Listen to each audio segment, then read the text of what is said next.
কুমিল্লায় সড়ক দুর্ঘটনায় ৮৬ জন নিহত ও ৩৩ জন আহতের পরিবারকে ৪,৮৯,০০,০০০ টাকার চেক বিতরণ করেছেন সড়ক পরিবহন ও সেতুমন্ত্রী শেখ রবিউল আলম। এ সময় সড়কে দুর্ঘটনা কমাতে বাস মালিকদের আরও দায়িত্বশীল হওয়ার আহ্বান জানান তিনি। মন্ত্রী বলেন, ত্রুটিপূর্ণ ও আনফিট বাস কোনোভাবেই সড়কে নামানো যাবে না। একই সঙ্গে দক্ষ চালকের হাতে গাড়ি তুলে দিতে হবে। শুক্রবার কুমিল্লা জেলা শিল্পকলা একাডেমিতে সড়ক দুর্ঘটনায় ক্ষতিগ্রস্ত পরিবারগুলোর মাঝে আর্থিক সহায়তার চেক বিতরণ অনুষ্ঠানে তিনি এসব কথা বলেন। জীবন অবাক না করলে কে করবে? 28% মিল্ক ফ্যাটের অবাক করার সাথে ফ্রেশ মিল্ক পাউডার। জীবন অবাক করুক প্রতিদিন। আমাদের দেশে প্রতি বছর সড়ক দুর্ঘটনায় মারা যাচ্ছে প্রায় 4,500-এর মতো মানুষ। এটা আমাদের রাষ্ট্রের ব্যর্থতা, আমরা তা নিয়ন্ত্রণ করতে পারিনি, কিন্তু পারতে আমাদের হবে।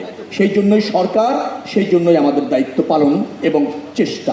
বাস মালিকরা আনফিট বাস, ত্রুটিযুক্ত বাস রাস্তায় আনবেন না, এটা আমরা দেখতে চাই।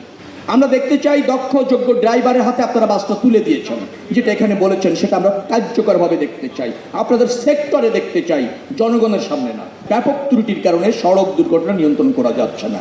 একটা হচ্ছে আনফিট যান অথবা বাস অথবা গাড়ি যাই বলেন, আরেকটা হচ্ছে চালকের অদক্ষতা অযোগ্যতা। জনগণের সচেতনতার কিছু অভাব আছে, অস্বীকার করছি না। এই তিনটি জায়গাকে যদি আমরা ঢেলে সাজাতে পারি, হাইওয়ে, রোড এবং রেল, সেখানে যে ক্রসিং আছে, ইন্টারসেকশন আছে, সেখানে কিছু ওভারপাস, আন্ডারপাস আমরা যদি করতে জানি, ইউলুপগুলি যদি পর্যাপ্তভাবে করা যায়, আর জনগণ যদি সচেতন হয়ে রাস্তা পারাপার হয়, তবেই কেবল এটাকে নিয়ন্ত্রণে নিয়ে আসা সম্ভব।